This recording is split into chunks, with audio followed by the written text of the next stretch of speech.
महर्षी महायोगी श्री अरविंद यांच्या तत्वज्ञानाचा सर्वांना परिचय व्हावा या उद्देशाने सुरू असलेल्या श्री अरविंद विचार व्याख्यानमालेचा हा दुसरा भाग 13व्या वर्षाचा.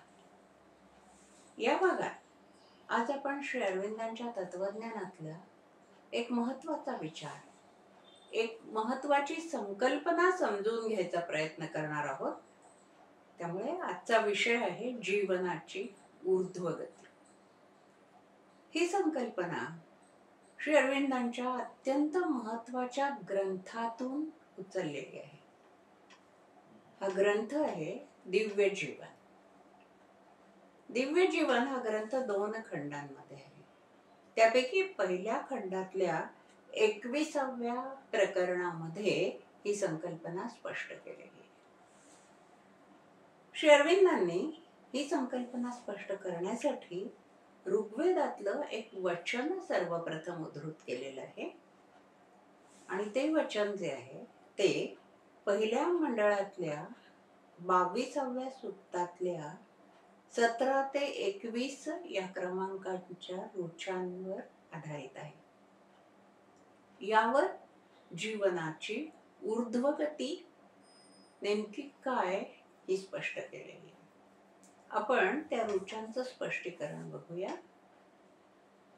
श्री अरविंद लिहितात, विष्णूने 3 पावलं टाकली. मूळ मृत्तिकेवर त्याचं पहिलं पाऊल होतं. तिथून आरंभ करून आपले पाऊल मृत्तिकेतून वर उचलून त्याने 3 पावले टाकली. विष्णू सर्व विश्वाचा रक्षण करता आहे. तो अजिंक्य आहे. 3 पावलांनी व्यापलेल्या त्रिलोकरूप विश्वाचे कायदे त्रिलोकीच्या पलीकडे राहून तो विश्वात चालवतो, उचलून धरतो. विष्णूचे व्यवहार बारकाईने तपासा. या व्यवहारांचे नियम त्याने कोठून आविष्कृत केले आहेत ते पहा. ते ठिकाण त्याचे सर्वात उंच टाकलेले पाऊल आहे.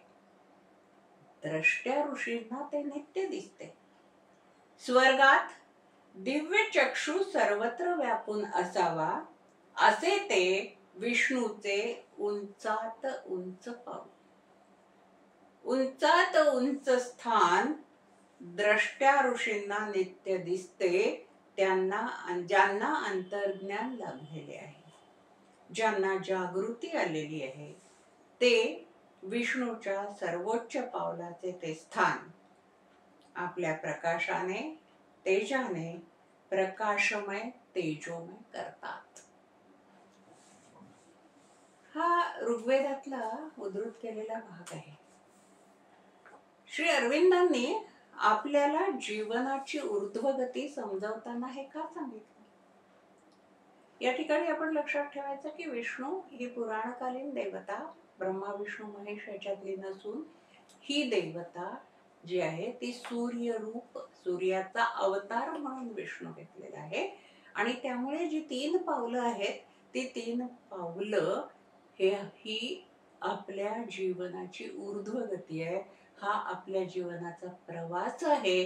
मृत्तिकेत ठेवलेलं पाऊल उचलून प्रकाशापर्यंत आपल्याला त्या प्रकाशामध्ये जायचं आहे, हे यातून सिद्ध करण्याचा प्रयास श्री अरविंदांनी केलेला आहे.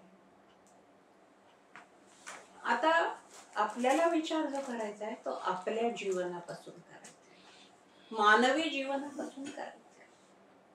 काय आहे हे मानवी जीवन, कसं आहे?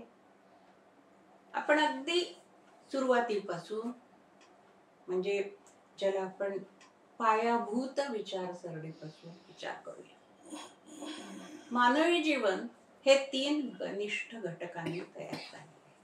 3 घटक आहेत, कनिष्ठ आहेत, आणि त्यांनी हे तयार झालेलं मानवी जीवन आहे. हे कोणते घटक आहेत? ते घटक म्हणजे आपलं शरीर, प्राण आणि मन. यापैकी मन हा सर्वश्रेष्ठ घटक हे आपण जाणू शकतो. आपलं हे जीवन आलं कुठून? मानवी जीवन आलं कुठून? कुठून आलो आपण? कुठलं हे तत्व आहे की जे तत्व आपल्याला इथं घेऊन आलं? मानवी जीवन किंवा हे जग, जे आपलं जग आहे ते सच्चिदानंदातून आलेलं आहे. सत, चित आणि आनंद हे श्रेष्ठ स्थान आहेत.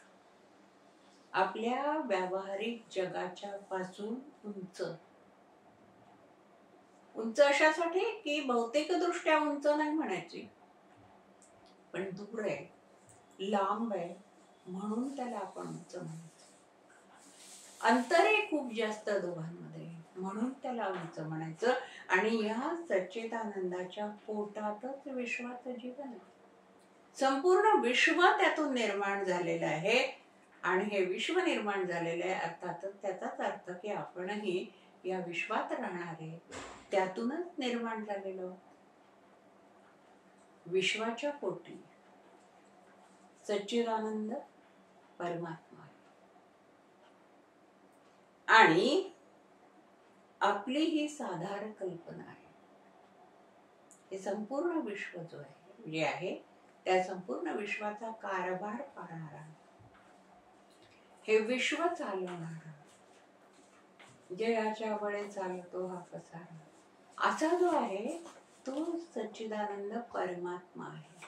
तो परमेश्वर आहे. त्या परमेश्वराचा आनंद, त्याचं ज्ञान, त्याचं दिव्य अस्तित्व यातूनच आपली छाया निघाली. या विश्वाची छाया निघाली. छाया अशा अर्थाने की ते रूप आहे, ती काया आहे आणि ही छाया आहे. ही छाया कशी आहे? परमात्मा आनंदमय, सत्य असं आहे, ज्ञानमय असं आहे. आणि हे जीवन मात्र द्वंद्वमय आहे.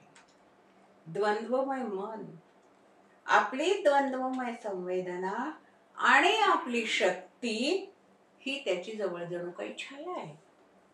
त्याची ही छायारूप छबी म्हणजे आपलं जग. आणि प्रत्यक्ष तो परमात्मा म्हणजे सच्चिदानंद. यामध्ये इतका अंतर आहे, इतका विरोध आहे, इतक्या दोन विरुद्ध दिशांना हे आहेत की तो खूप वर आणि आपण खूप खाली अशी ती स्थिती आहे. मग जे वर आहे ते काय आहे? ज्यातून आपण आपलं जीवन निर्माण झालेलं आहे ते नेमकं काय आहे?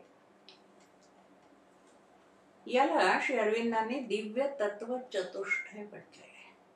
दिव्य तत्व चतुष्टय. सत, चित, आनंद आणि दिव्य माया. सत, चित, आनंद यातून निर्माण झालेली जी दिव्य माया आहे ही दिव्य माया अदिव्य मायेला जन्म देते. आणि त्या अदिव्य मायेतून मन, प्राण, शरीर ही त्रयी निर्माण होते.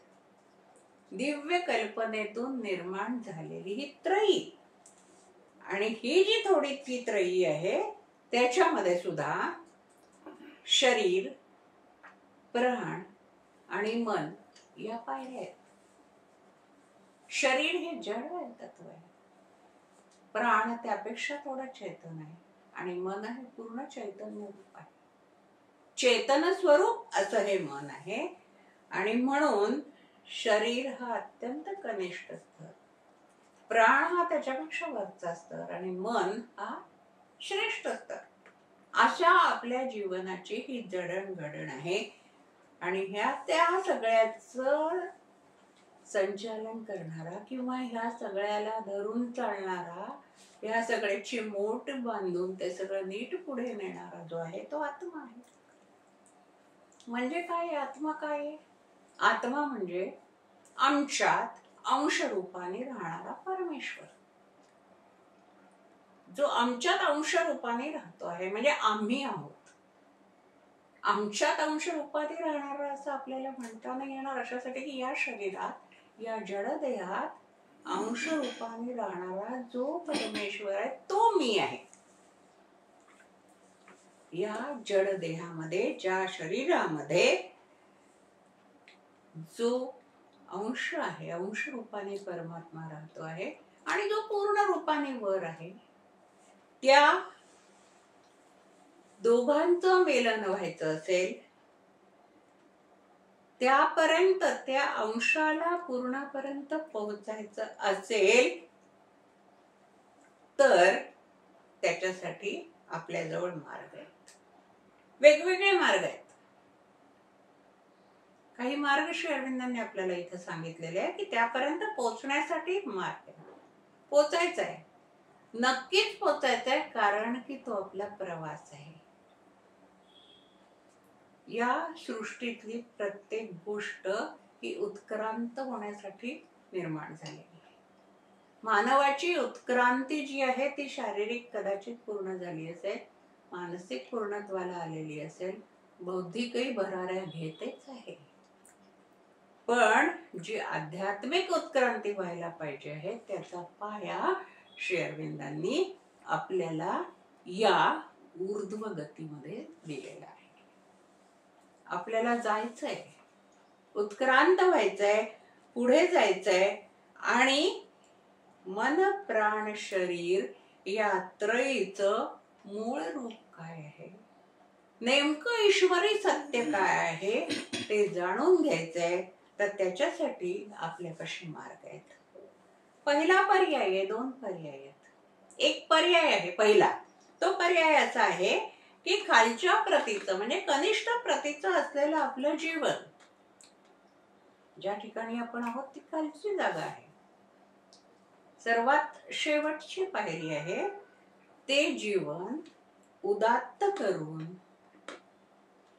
साधनेच्या द्वारा ते उदात्त करून ते दिव्य जीवनाच्या दर्जाला नेलं पाहिजे. त्या पातळीपर्यंत आपण गेलो पाहिजे. आपण जर पहिल्या पायरीवर असू आणि विचार केला की तो जो परमात्मा आहे तो 10व्या पायरीवर आहे, तर आपण स्वतःला इतकं उन्नत करत गेलं पाहिजे की आपण त्या 10व्या पायरीपर्यंत पोहोचू शकू, म्हणजे आपण त्या विशिष्ट दर्जापर्यंत पोहोचू शकू. हा प्रवास आहे आणि गतीशिवाय प्रवास नसतो. म्हणून आपल्याला ही ऊर्ध्व गती पाहिजे, कारण वर जायचं आपल्याला, म्हणून ती ऊर्ध्व गती आहे. अधोगती कोणालाच कधीच नको असते, कोणत्याच संदर्भात नको असते, भौतिक संदर्भात सुद्धा नाही. हे हा तर आध्यात्मिक संदर्भ आहे. त्यामुळे ही ऊर्ध्व गती पाहिजे असेल, प्राप्त करता येत असेल, तर आपण वरच्या दर्जाला जाऊ शकतो. दुसरा आणखी एक उपाय आहे, दुसरा आणखी एक पर्याय आहे आणि तो पर्याय असा आहे की शरीर टाकून द्यायचं, आपलं जे शुद्ध अस्तित्व आहे ते त्याच्यातून बाहेर काढायचं, शरीर नष्ट करायचं, आपलं प्राणमय जीवन म्हणून ज्या काही ज्ञानमय शक्ती आहेत त्या सुद्धा नष्ट करून त्याच्या जागी शुद्ध अवस्थेचा आणि संवेदनांचा विचार करायचा आणि त्याचा अंगीकार करायचा. आता दुसरा पर्याय स्वीकारला तर त्या मानवाची पूर्णता मानव रूपात होणारच नाही. दुसरा पर्याय जर आपण स्वीकारला आणि अशा प्रकाराने आपलं जे शरीर आहे ते टाकून दिलं तर आपण मानव म्हणून असणार नाही, मग आपण पूर्ण होणार नाही, पूर्णता राहणार नाही, हे लक्षात येतं. आणि हा पर्याय आवश्यक आहे असंही श्री अरविंदांना अजिबात वाटत नाही. मग पहिला पर्याय म्हणजे आपलं खालच्या दर्जाचं जीवन वरच्या दर्जाचं करायचं, दिव्य करायचं. आणि हे करण्याची शक्ती अर्थातच आपल्या जीवनाच्या सर्वश्रेष्ठ घटकात म्हणजे मनातच आहे, हे निर्विवाद. शरीर, प्राण आणि मन हे 3 घटक मिळून आपलं जे अस्तित्व आहे, जे आपण आहोत, त्यापैकी शरीर जड तत्वाचं आहे. ते इतक्या उच्च दर्जापर्यंत पोहोचू शकत नाही. ती क्षमता त्याच्यात नाही. प्राण ही कार्यशक्ती आहे. मनाचं जे कार्य चालतं ते प्राणशक्तीच्या, प्राणाच्या साहाय्याने चालतं. ही शक्ती सुद्धा वाढवून उंच करून आपण किती करू, कारण त्याला मर्यादा आहेत. या उलट जे आपलं मन आहे ते या 3 घटकांमध्ये सर्वश्रेष्ठ असल्यामुळे मनानेच हे कार्य होऊ शकतं, मनच हे कार्य करू शकतं. हे निर्विवादपणे मान्य करतो आपण. याचं कारण असं की मनाची गती, मनाची उत्तुंगता, त्याची श्रेष्ठता आपल्याला पटली आहे. मन करारे प्रसन्न सर्व सिद्धींचे कारण, हे आपण जाणतो. ठीक आहे. श्री अरविंद म्हणतात, त्यांनी त्यांच्या याच्यामध्ये इतका व्यवस्थित असा या मनाच्या संदर्भामध्ये आपल्या समोर मांडलेला विचार आहे, तो आपण बघूया. ते म्हणतात की तात्विक दृष्टीने पाहता, मनाचा तात्विक अभ्यास करायचा ठरवला तर आपण त्यांचं वाक्य कोट करूया. तात्विक दृष्टीने पाहता मन म्हणजे अशी जाणीव की जी अविभाज्य अशा समग्र वस्तूचे भाग पाडते, त्यांना सीमाबद्ध करते, त्यांचे मोजमाप घेते आणि या भागांपैकी प्रत्येक भाग स्वतंत्र व समग्र वस्तू आहे असे कल्पून त्यांचा संग्रह वा समावेश आपल्या पोटात करून ठेवते. बघा आता मनाचं कार्यच ते झालेलं आहे की जे काय मोठं आहे, संपूर्ण आहे, समग्र आहे, ते समग्र तसंच्या तसं न घेता त्याचे भाग पाडायचे, त्याचं विभाजन करायचं, त्याला विभक्त करायचं आणि ती विभक्त गोष्ट, जी विभाजित झालेली थोडी गोष्ट आहे, ती समग्र समजून त्याचा संग्रह करायचा आणि ती आपल्या उपयोगासाठी दिलेली, आपल्या उपभोगासाठी मिळालेली आहे हे बघायचं.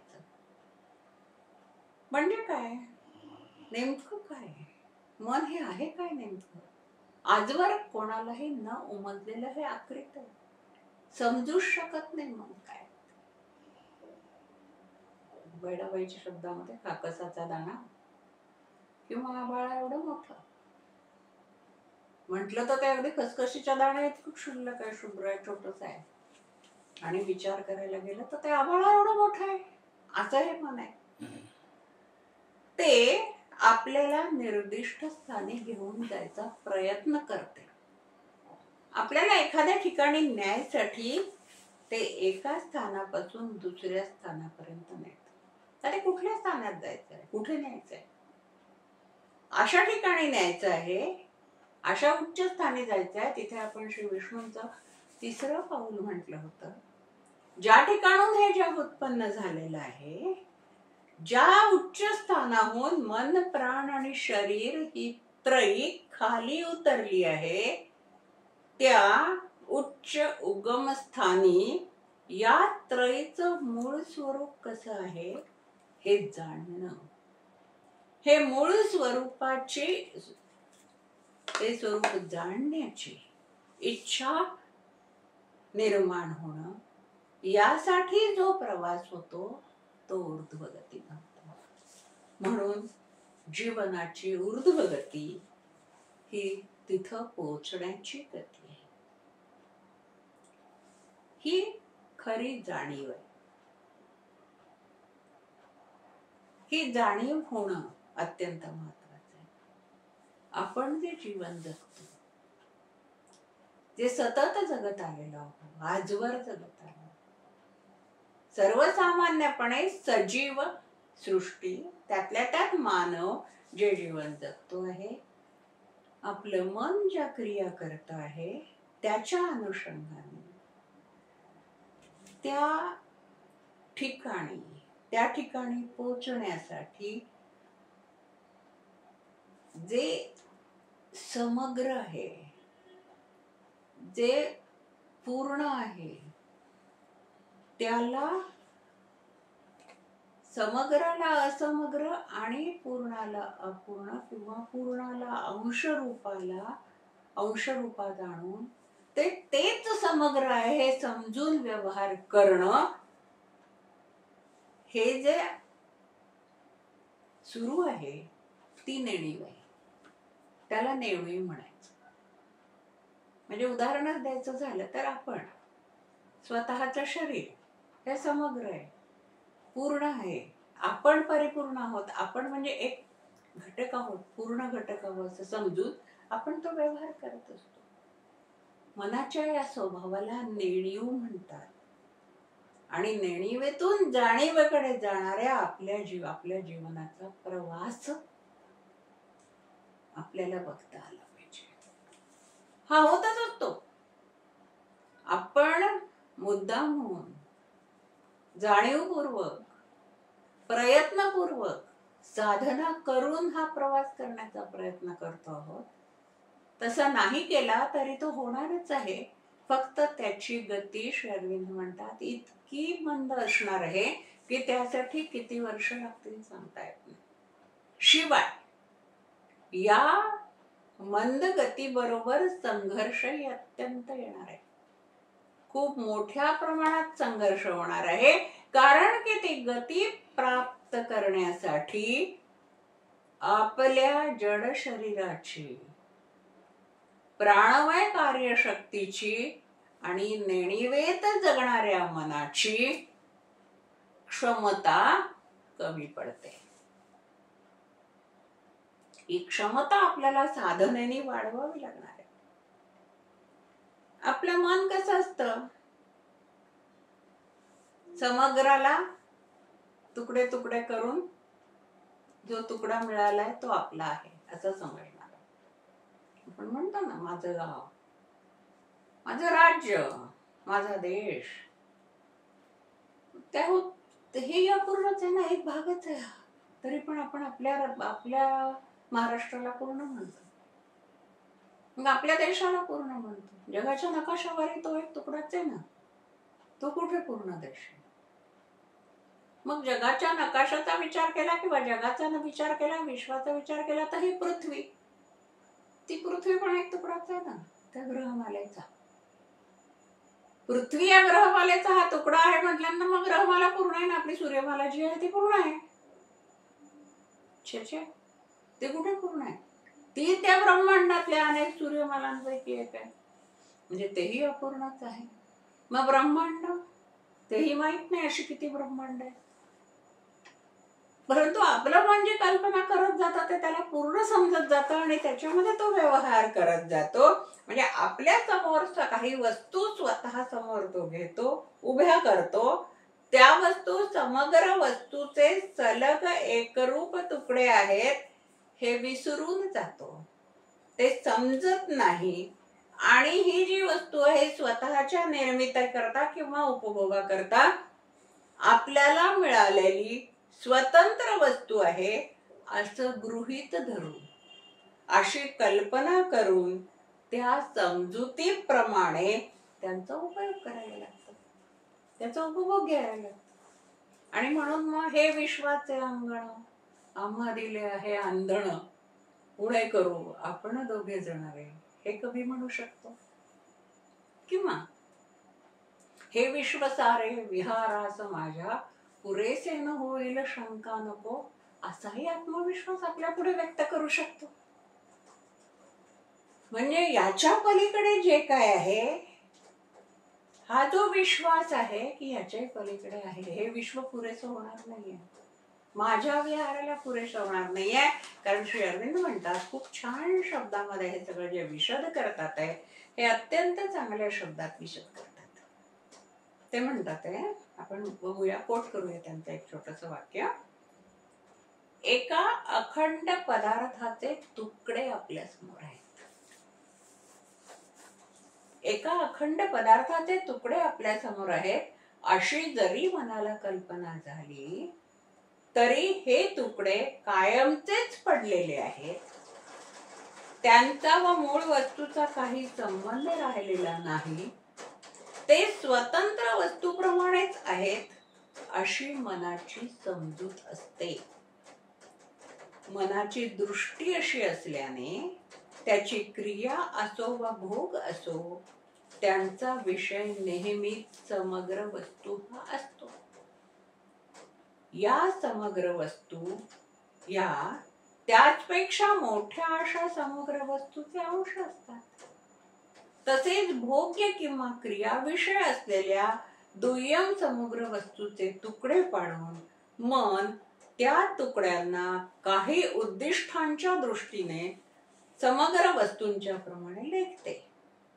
तेव्हा वस्तूच्या दुप्पट तिप्पट अशा गुणाकाराच्या क्रियेने पटी करणे किंवा वस्तूंचे भाग पाडणे, त्यांची बेरीज करणे किंवा त्या दुसऱ्या काहीतून वजा करणे या गणिती क्रिया हे मन करीत असते.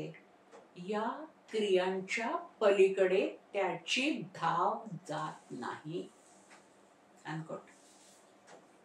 श्री अरविंद म्हणतात की हे मनाचं मौलिक सामर्थ्य आहे आणि हीच त्याची मर्यादा सुद्धा आहे. हेच सामर्थ्य आहे आणि हीच त्याची मर्यादा आहे. जसं उदाहरणार्थ कवी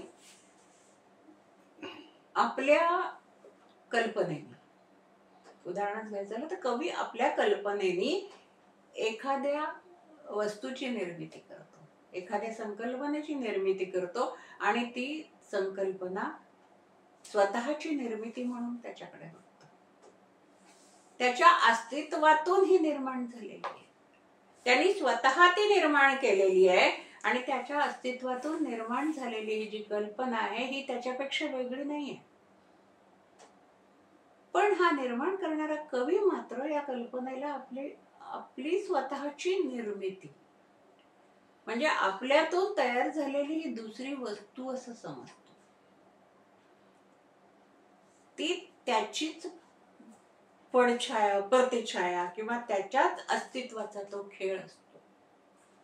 तो त्याच्याकडे त्रयस्थपणे बघत असतो. ही माझी निर्मिती आहे, मी ही कविता केली आहे, त्याच्यामध्ये ही संकल्पना मांडलेली आहे आणि हे माझ्या बुद्धिमत्तेप्रमाणे, बुद्धीप्रमाणे, प्रतिभेप्रमाणे मी हे निर्माण केलं आहे.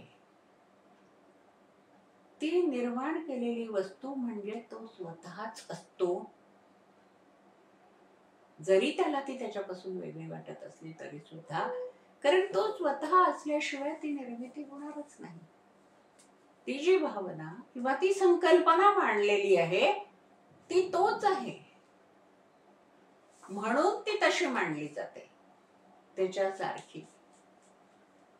म्हणून त्या कवीच्या साहित्यात त्याचं अस्तित्व शोधलं जातं, कवीच्या साहित्यात त्याचं मन शोधलं जातं, त्याचं अंतर्मन शोधलं जातं. तसाच हा खेळ विश्वाचा सुद्धा आहे. श्री अरविंद म्हणतात की अस्तित्वाचा हा जो खेळ आहे हा ईश्वराच्या अस्तित्वाचा खेळ म्हणजे हे विश्व.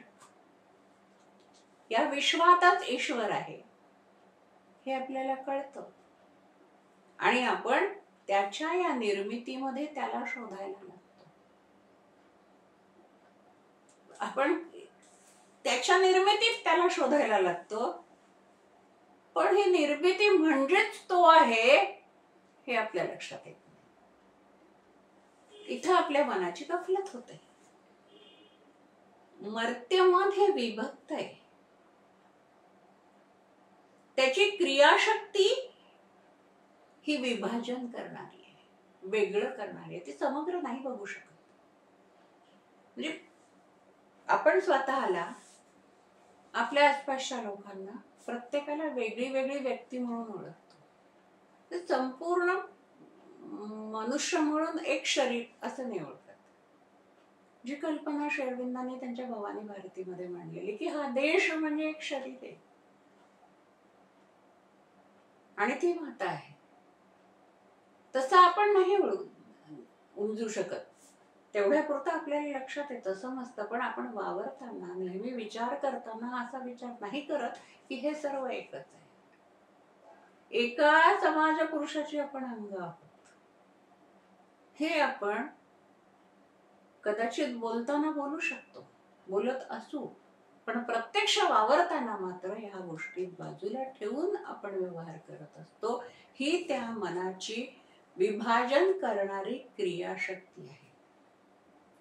वास्तवात परमतत्व हे एकच आहे. त्याच्यात 3 पायऱ्या आहेत, 3 वेगळ्या वेगळ्या अवस्था आहेत आणि या 3 पायऱ्यांवरनं आपल्याला प्रवास करायचा आहे आणि पुढे जायचं. हे जे एक परमतत्व आहे, हे परमतत्व ही 3री पायरी आहे. परमतत्व एकच आहे हे जाणणं आणि ते आपल्या प्रत्येकाला त्याच्या आचरणातून आणता येणं,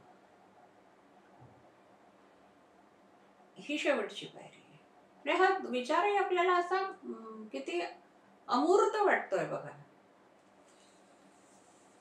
बोलताना सुद्धा, समजताना सुद्धा ही संकल्पना खूप अमूर्त वाटते. तात्विक दृष्ट्या पटतं की परमतत्व एक आहे, परमेश्वर एक आहे. दुसऱ्या क्षणी जेव्हा आपण व्यवहारामध्ये वागायला लागतो तेव्हा हे नाहीच, म्हणजे ते आचरणात आणू शकत नाही, व्यवहारात आणू शकत नाही, किंवा आपल्या मनातही आतमध्ये कुठेतरी आहे हे तत्व अस्तित्वात आहे हेही आपल्या लक्षात राहत नाही. आपण विभाजन, तू मी, परमेश्वराला तू वेगळा मी वेगळा, तुझी मी भक्ती करतोय, तुझी मी पूजा करतोय, कारण तू वेगळा आहे. मीच माझी पूजा कशी करणार आहे, मीच माझी भक्ती कशी करणार आहे, मीच माझ्यावर प्रेम कसं करणार आहे, मी तुझ्यावर प्रेम करतो, तू वेगळा आहेस. आणि मग तात्विक दृष्ट्या आपण सगळं म्हणतो की हृदयात परमेश्वर आहे, हृदयस्थ नारायणाची सेवा करायची, नो दाय सेल्फ, तू म्हणजेच ईश्वर आहे. हे होतं विचारांमध्ये, पण प्रत्यक्षामध्ये हे होत नाही, कारण की मनाचा तो स्वभावच नाही. मनाचा तो स्वभावच नाही. मनाचा स्वभाव कुठे आहे? मानवी विकासाचा जो आरंभ आहे, तो जो आरंभ आहे, तो आरंभ वेगवेगळ्या टप्प्यांमध्ये झालेला आहे. आणि त्याचं पहिलं जे पाऊल आहे त्याच्या विकासाचं, जे मृत्तिकेवर आहे, अजून उचलायचं आहे, ते पहिलं पाऊल एकत्व मोडून विभक्त वस्तू जाणणं हे आहे. विकासाचा आरंभ होतो, हे पहिलं पाऊल आहे. विभागणी किंवा विभक्तता हे पहिलं पाऊल. आणि या ठिकाणी जी शक्ती कार्य करत असते, ही शक्ती नेणीव व्याप्त इच्छाशक्ती असते, असं श्री अरविंद म्हणतात. इच्छाशक्ती जरूर काम करते इथे, पण ही जी इच्छाशक्ती आहे ही नेणीवेनी व्याप्त आहे, नेणीवेनी भरलेली आहे.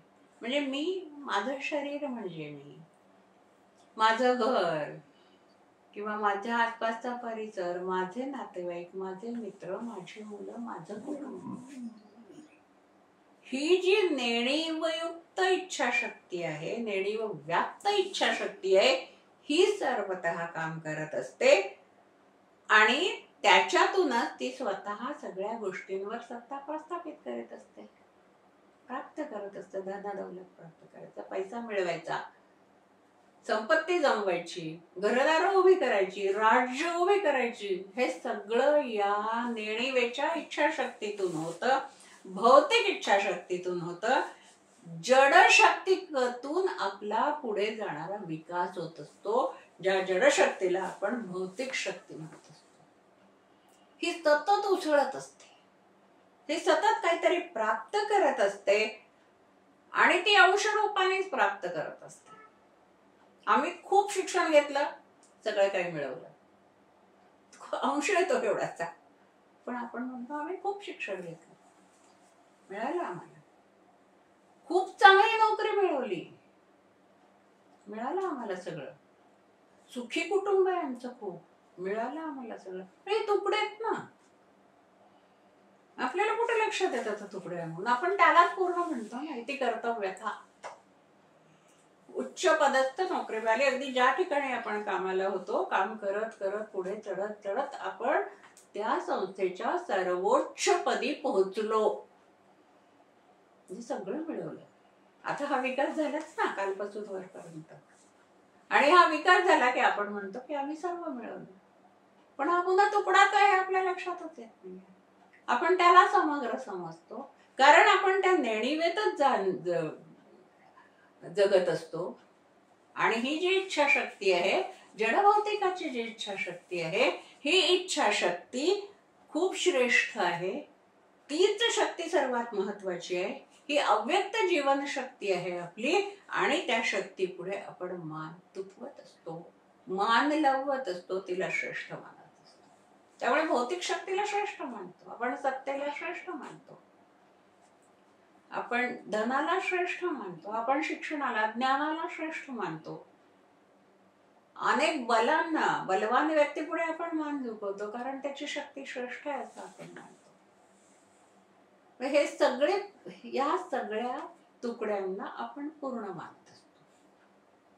आणि ह्या सगळ्या तुकड्यांना पूर्ण मानत असतो कारण तो त्याच ह्याच्यात जगत असतो. अगदी साधंच उदाहरण घ्यायचं तर जेवढी कणिक भिजवलेली आहे त्याच्यातनं एक छोटासा गोळा करून आपण जेव्हा त्याची पोळी करतो तेव्हा त्या पोळीला पूर्ण म्हणतो ना. एक पोळी, त्याचा वाटल्यास पुन्हा तुकडा अर्धा चतकोर हे करत असतो. पण एरवी त्या पोळीला आपण पूर्ण म्हणतो. ते पूर्ण नाही आहे ना त्या कणकेतल्या एवढ्याचा अंशाचा भाग आहे. ते पूर्णत्व नाहीये तरी पण आपण त्याला पूर्ण मानत असतो कारण हा मनाचा स्वभाव आहे आणि हा आपल्या विकासाचा पहिला टप्पा आहे. प्रारंभ आहे विकासाचा, झालेला आहे प्रारंभ. मग आता जो दुसरा टप्पा आहे विकासाचा, या विकासाच्या दुसऱ्या टप्प्यामध्ये एक महत्वाची गोष्ट घडलेली असते आणि ती गोष्ट अशी आहे की आपण हे जीवन समजतो. जीवन समजतो. जीव हा कितीही पूर्णत्वाला पोचलेला असला, कितीही वर्षाचं आयुष्य तो जगला असला, 100 पार केलेली असली तरी तो मरणाधीन आहे, मृत्यूच्या अधीन आहे. हे सत्य आपल्याला आपल्या विकासाच्या दुसऱ्या टप्प्यात जाणवतं, बऱ्याच उशिरा जाणवतं. तोपर्यंत आपण जी कार्य करत असतो ती सगळी आपण इथेच कायम राहणार आहे या जगामध्ये. त्याप्रमाणे आपण आपल्या योजना करत असतो, त्याप्रमाणे आपण आपली प्रगती करत असतो. हा विचार क्षणाभरही आपल्या मनामध्ये येत नाही की नाही हे तर नाही आहे, हे सोडून जायचं आपल्याला सगळं. हा जो विचार यायला लागला तर माणूस कार्यच करणार नाही, पुढेच जाणार नाही. काय करू मी शिकून, सोडूनच जायचं जग. काय करू, नोकरी करून सोडूनच जायचं जग. असं प्रत्येक वेळा म्हणू नाही शकत मनुष्य. ही जाणीव जेव्हा होते त्यावेळेला त्याच्या मनाने विकासाचा दुसरा टप्पा गाठलेला असतो आणि जीव हा मरणाधीन आहे. पराधीन आहे जगती पुत्र मानवाचा, किंवा मरण कल्पनेशी थांबे तर्क जाण त्याचा, या विचाराशी आपण येऊन पोचलेलो असतो. याचं कारण असं की त्यावेळेला या जी इच्छाशक्ती आहे ही आपली जड किंवा भौतिक शक्तीच्या द्वारा सुरू नसते, म्हणजे कार्यान्वित होत नसते, पुढे सरकत नसते, तर ती एका चेतनेला, अयांत्रिक शक्तीला धरून चालत असते. तोपर्यंत आपण यांत्रिक शक्ती, भौतिक शक्ती याचाच विचार करत आहे. ह्या जगाचं जे आहे ती जी यांत्रिक शक्ती ज्याच्या जवळ आहे तोच विकास करू शकेल. डार्विनचा सिद्धांत सुद्धा तोच आहे, उत्क्रांतीचा सिद्धांत, सर्वायवल ऑफ द फिटेस्ट. जो या संघर्षात जगतो, या संघर्षात स्वतःला टिकवू शकतो, ज्याचा जीव तगून राहू शकतो, तो श्रेष्ठ. ही इच्छाशक्ती श्रेष्ठ असं मानलं जातं. आणि अयांत्रिक जीवनाची टिकून राहण्याची क्षमता आणि मृत्यूचा कायदा हे आपण मानायला लागतो. भौतिक क्षमता नाही, एक चैतन्य शक्ती आहे आपल्यामध्ये, तिच्यामुळे आपण जिवंत आहोत हे आपल्याला कळायला लागतं आणि हे आपण समजायला लागतो. असा हा आपला अधिकाधिक पुढे जाणारा विकासाचा पुढचा टप्पा आहे. अनंताची एक क्रिया म्हणून मनाचा जन्म झालेला असल्यामुळे वस्तूचे अत्यंत वेगळे वेगळे विभाग पाडण्याची शक्ती त्याला प्राप्त झालेली आहे. कारण अनंतातूनच हे सगळं निर्माण झालं ना, शांत निर्माण झालं, अनंतातून शांत निर्माण झालंय. ते शांत मनही आहे आणि म्हणून अनंताची जी शक्ती आहे, जो स्वभाव आहे तुकडे पाडण्याचा, एकाला जोडून एक असं वेगळं वेगळं करण्याचा, अमर्याद शक्ती जी आहे त्याची, ती शक्ती आज आपल्या मनाला सुद्धा प्राप्त झालेली आहे. त्याचाच भाग असल्यामुळे प्राप्त झालेली आहे. प्राथमिक इच्छाशक्ती जी जड इच्छाशक्ती होती, जडतेच्या तत्वाने, जडतेच्या कायद्याने पुढे जात होती, ती इच्छा पुढच्या 2 टप्प्यांमध्ये नष्ट होते. दुसरा जो टप्पा आहे तो टप्पा आपण बघितला की जो असा विचार करत असतो की हे जे भौतिक आहे असमर्थ आहे, दुर्बळ आहे, दुर्बल आहे, हे त्या भौतिक वस्तूचं एक लक्षण निर्माण होऊन जातं. आणि जीवन हे यांत्रिक आहे असं त्याचं ठाम मत झालेलं असतं. ती अव्यक्त जीवनशक्ती ही त्याच्या जीवनाची श्रेष्ठ शक्ती झालेली असते. त्याच्या पुढचा दुवा जो आहे, त्याच्या मधला दुवा जो आहे, तो दुवा मृत्यूचा कायदा मानायला लागतो. आणि मग त्याच्यावर जो विजय मिळवेल, त्यातनं जो टिकेल, त्यातनं जी प्रजाती पृथ्वीवर टिकेल ती टिकली. आणि म्हणून टिकण्यासाठी, जिवंत राहण्यासाठी सगळी धडपड धडपड धडपड सुरू होते. हा जो सिद्धांत आहे. आणि मग ती त्या धडपडीतून क्षुधा आणि वासना निर्माण होतात. धडपड जिवंत राहण्यासाठी करायची आहे, मग त्याच्यासाठी निर्विराळ्या क्रिया.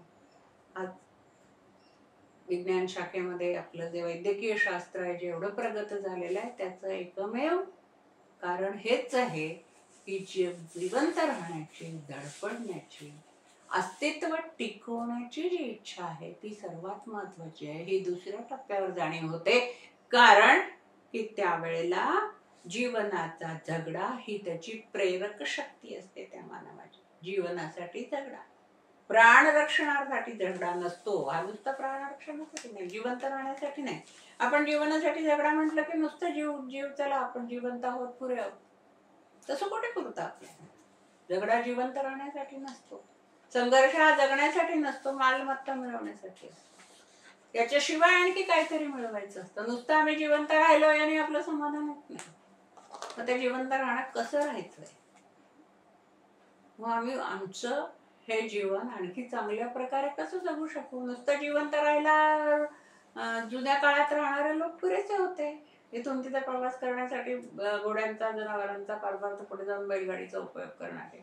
मग का प्रगती केली आम्ही विज्ञानापर्यंत, का आम्ही पुढे गेलो इतके?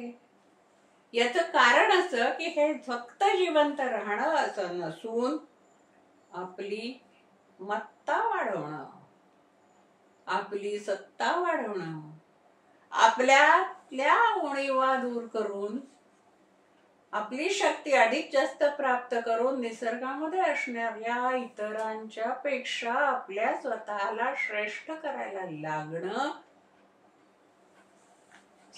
याच्या मागची शक्ती आली. ही प्रेरक शक्ती त्याची कार्य करायला लागली. आणि मग आसपासच्या परिस्थितीपुढे मान न तुकवता, न झुकवता त्या परिस्थितीला ताब्यात घेण्याचे प्रयत्न सुरू व्हायला लागले. आणि हे जे प्रयत्न आहे याच्यामध्ये कधी त्याला चुचकारलं गेलं, कधी गोंजारलं गेलं, कधी प्रेमाने आपलंसं केलं गेलं, कधी त्याच्यावर ताबा मिळवला गेला, कधी त्याच्यावर विजय मिळवला गेला, कधी त्याला आपल्या पायाखाली तुडवलंही गेलं. हे सगळं या मनाच्या दुसऱ्या शक्तीने केलं, कारण त्या शक्तीच्या हे लक्षात आलं की यांत्रिक शक्ती नाही, दुसऱ्या अवस्थेचा महत्वाचा भाग प्राण आहे, प्राणशक्ती आहे. आणि या प्राणशक्तीमुळे व्यक्ती जीवन हे स्वयंपरायण आहे, जीवन आक्रमक आहे. नुसतं आत्मरक्षणाचं काम नाही, आत्मसत्तेच्या स्थापनेचं, आक्रमकतेचं, सहज प्रेरणेचं तत्व मर्यादे बाहेर जायला. मी श्रेष्ठ. आणि मग याच्यामध्ये या दोन जीवन अवस्था ज्या आहेत, ज्या जड भौतिकातून प्राणशक्तीकडे आलेल्या, त्याच्यामधून तिसऱ्या अवस्थेचा प्रवास सुरू झाला. आणि हा प्रवास, याचा श्री गणेशाचा बीजभाव हळूहळू विस्तारित व्हायला लागला. आणि शुद्ध जडातून आणि प्राणयुक्त जडातून वर येऊन मन जसं जसं स्वतःचा धर्म अनुसरायला लागला, तसं तसं जीवनाच्या तिसऱ्या अवस्थेची प्रगती हळूहळू व्हायला लागली. प्राणातून विकासात होणारं मन आणि आपल्या स्वतःच्या कर्तृत्वानं विकसित होणारा मन, हा बदल व्हायला लागला. जेव्हा हे सगळं बदलायला लागलं, हे सगळं परिवर्तित व्हायला लागलं, तसं मग हे जीवन टिकवून ठेवण्याच्या धडपडीपेक्षा आपल्या जीवनाला तोलून धरणारा जो आत्मा, जो आपण आहोत, जे आपण, हे जड जीवन नाही, हे शरीर आपण नाही, ही मालमत्ता आपण नाही, हे सगळं आपण नाही, हे जेव्हा लक्षात यायला लागलं, तर मग आपण कोण आहोत? तू कोण आहे? जो अंश रूपाने आपण आहोत, तर कोणाचा अंश आहोत हे शोधण्याची धडपड सुरू झाली. आणि हा जीवनातल्या उत्क्रांतीचा पुढचा टप्पा आहे. आणि हीच आध्यात्मिक उत्क्रांती आहे, असे श्री अरविंद म्हणतात. त्यांच्या या निबंधात एका ठिकाणी व्यक्त करतात, जो आपण विचार अगदी सुरुवातीला घेतला होता तो, की हे होणारच आहे, मनुष्य उत्क्रांत होण्यासाठी जन्माला. ते म्हणतात, मनाचा अधिकाधिक विकास होईल, त्याचे खरे स्वरूप त्याला कळू लागेल व जीवनाचा, प्रेमाचा, परस्पर सहकाराचा अनुभव त्याला येईल. त्याप्रमाणे त्याला ही गोष्ट पटेल की निसर्गात व्यक्ती किंवा व्यष्टी म्हणून जी आहे, ती समष्टीहून खालच्या दर्जाची सत्ता आहे. आणि समष्टीच्या, विश्व समष्टीच्या साहाय्यानेच व्यष्टीचे जीवन चालणे शक्य होते. ही गोष्ट एकदा मनुष्याला मनयुक्त जीवाला कळली, आणि ही गोष्ट त्याला अपरिहार्यपणे कळणारच, की त्याची पुढली जीवनकथा निश्चित झाली असे समजावे. कारण विश्व समष्टीचे व व्यष्टीचे नाते लक्षात आले की मनाला हे स्पष्ट होते की त्याहून श्रेष्ठ असे काही आहे. आणि त्या क्षणापासून त्या श्रेष्ठ वस्तूच्या दिशेने, आत्म्याच्या दिशेने, अतिमानसाच्या दिशेने मनुष्याचा विकास अटळपणे होऊ लागतो. मग हा विकास कितीही सावकाशपणे हो, कितीही अजाणता हो. अनकोट. श्री अरविंदांच्या या 2-3 वाक्यांवरून लक्षात येतं की मनुष्याची ही प्रगती होणारच आहे, त्याचीही उन्नती होणारच आहे. या उन्नतीच्या मार्गावर तो जाणारच आहे, चालणारच आहे. अजाणता त्याचं पाऊल त्या मार्गावर पडलेलंच आहे. कारण कोणत्या तरी क्षणी, एका क्षणी त्याच्या लक्षात येतं की माझ्यापेक्षा श्रेष्ठ काहीतरी आहे, ती शक्ती आहे, अशी काहीतरी शक्ती आहे. आणि ती समष्टी आहे, व्यष्टी आणि व्यक्ती. मी आपण होणं, जीव जगत जगदीश्वर या ज्या पायऱ्या आपण म्हणतो ना, त्या की मीच आपण होणं. आधी मी आहे हे आपल्याला लक्षात येणं, हे मी असणं, हे दिसणं जीवनाचा स्वभाव आहे की या अवस्था भिन्न असतात आणि त्या दिसतात. आपल्याला उदाहरणच व्हायचं झालं तर आपल्याला नाही अगदी खूप लहानपणापासून विकासाच्या शिकवलेल्या अवस्था आठवतात. कांड, अळी, कोश आणि फुलपाखरू. अगदी लहानपणापासून एक छोटंसं अंड असतं, त्याच्यात एक छोटीशी सरपटणारी अळी. ते अंड हे अंडावस्थेत असताना त्याचं अंडपणच त्याला श्रेष्ठ वाटत असतं. मग अळी म्हणून अस्तित्वात आल्यानंतर ती अळी स्वतःला श्रेष्ठ म्हणू लागते. आणि जेव्हा लक्षात येतं की माझ्यापेक्षा काहीतरी श्रेष्ठ आहे आणि ते मला प्राप्त करायचंय, ते काय आहे ते बघायचंय, कारण की माझं जीवन हे सरपटण्यात नाही. म्हणून मग ती स्वतःच्या कोशात जाते. अनेक दिवस त्या कोशात राहिल्यानंतर धडपड करत फुलपाखराच्या रूपाने गगनात विहार करायला जाते. मानवी मन असंच आहे. आधी जडभौतिकात रमतं. सर्व काही हे आपलं आहे, जडभौतिक आहे, हे आपलं आयुष्य आहे, आपलं जीवन आहे असं त्याला वाटायला लागतं. त्या जीवनाकडे तो पाहायला लागतो आणि हे भौतिक जग हे सर्व काही आहे असं त्याला समजतं. प्राचीन गुप्त विद्या असं सांगते. प्राचीन काळी ज्या अनेक विद्या प्रचलित होत्या आहेत आजही, त्यापैकी जी गुप्त विद्या आहे ती गुप्त विद्या असं सांगते की भौतिक देहाप्रमाणे आम्हाला प्राणमय देह असतो. आज जसा एक भौतिक देह आहे तसाच एक प्राणमय देह आहे. म्हणजे क्रियाशक्तीचा, कार्यशक्तीचा देह आहे. प्राण म्हणजे शक्ती, कार्यशक्ती, आणि मन म्हणजे विचारशक्ती. भौतिक देह ही स्नायूंची शक्ती, प्राणमय देह ही कार्याची शक्ती आणि मनोमय देह ही विचारांची शक्ती. त्यामुळे विचार हे सर्वश्रेष्ठ असतात. विचारी मनुष्य हा सर्वश्रेष्ठ ठरत असतो. म्हणून प्राचीन गुप्त विद्या असं सांगते की आपल्या भौतिक देहाप्रमाणे आपल्याला प्राणमय देह असतो आणि हा प्राणमय देह भौतिक देहाच्या विलयानंतरही जिवंत असतो.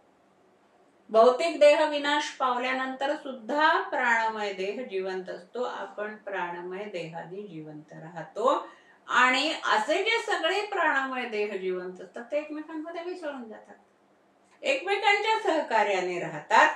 दुसरी शरीर तयार होतात आणि जे मानसी विचारवंत प्राणी आहेत, ज्यांचा मनोमय देह जिवंत आहे, त्यांचे मानसिक जीवन आणि आपले मानसिक जीवन हे त्यांच्या आणि आपल्या मृत्यूनंतर एक होत असत. मृत्यूपूर्वीही एक होऊ शकत जर ही मन जुळली, जर विचार जुळले. त्याला आपण मनाच्या तारा जुळणं असं म्हणतो. हे जेव्हा होतं ते आपण आपल्या जिवंतपणी आणि मृत्यूनंतरही एकमेकात मिसळत असतो. मनावर मनाचे सतत आघात होत असतात. मनाचं वारंवार विघटन होत असतं. मनाच्या वेगळ्या वेगळ्या अवस्थांमध्ये त्याचे घटक होत असतात आणि त्याच्यातनं पुन्हा नव्या मनाची बांधणी होत असते.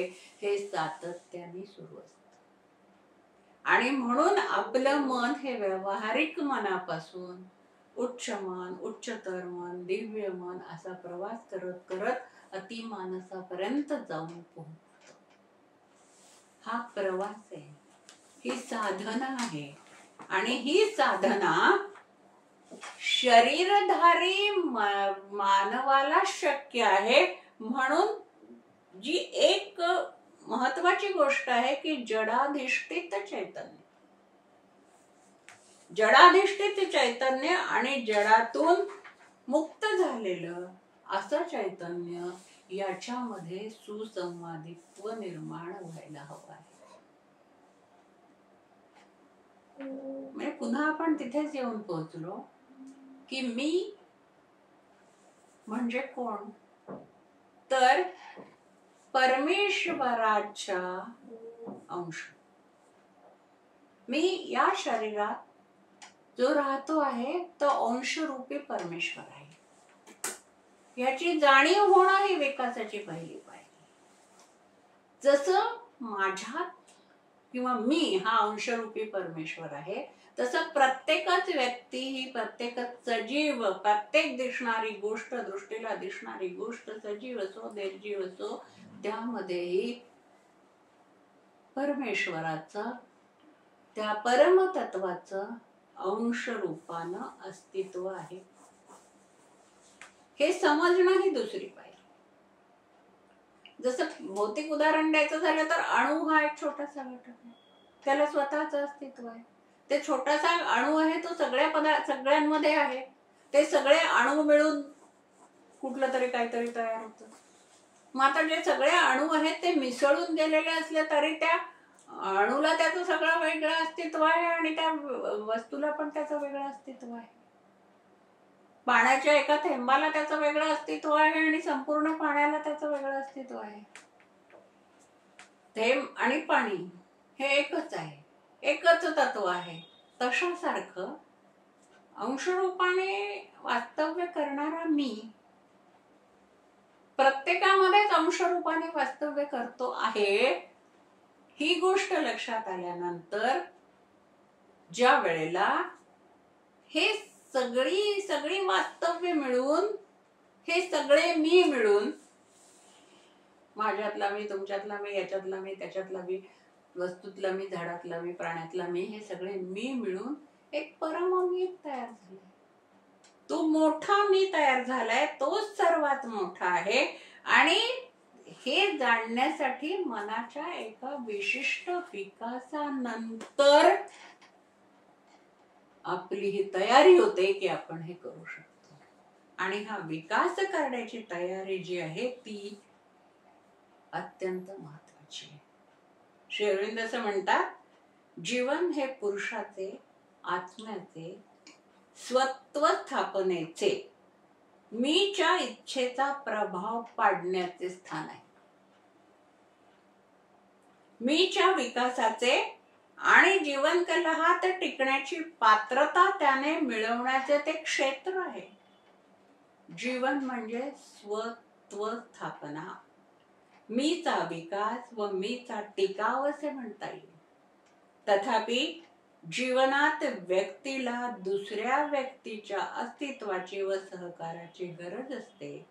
जीवनात मी हा दुसऱ्या मींना जवळ करून आपणा स्वतःत मिसळून घेण्याचा प्रयत्न करीत असतो आणि त्या दुसऱ्या मींच्या जीवनात त्या दुसऱ्यांनी आपल्याला मिसळवून घ्यावे अशी ही भावना त्याची असते.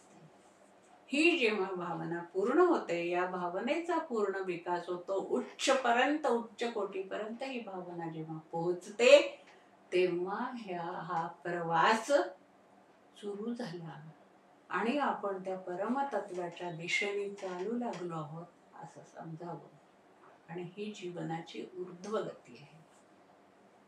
ही एक संकल्पना, खरं म्हणजे एवढ्या थोड्या वेळामध्ये ती समजावून सांगणं आणि समजून घेणं, म्हणजे मुळातच स्वतः समजून घेणं, त्या संदर्भाने सगळ्यांशी संवाद साधणं ही खूप अवघड गोष्ट आहे. तरी जो वेळ मला उपलब्ध करून दिला त्या वेळामध्ये माझ्या परीने मी ही संकल्पना स्पष्ट करण्याचा खूप प्रयत्न केला. आयोजकांनी मला ही संधी दिली त्याबद्दल मी त्यांचे आभार मानते आणि माझे विचार इथं थांबवते. पुन्हा भेटूया. धन्यवाद.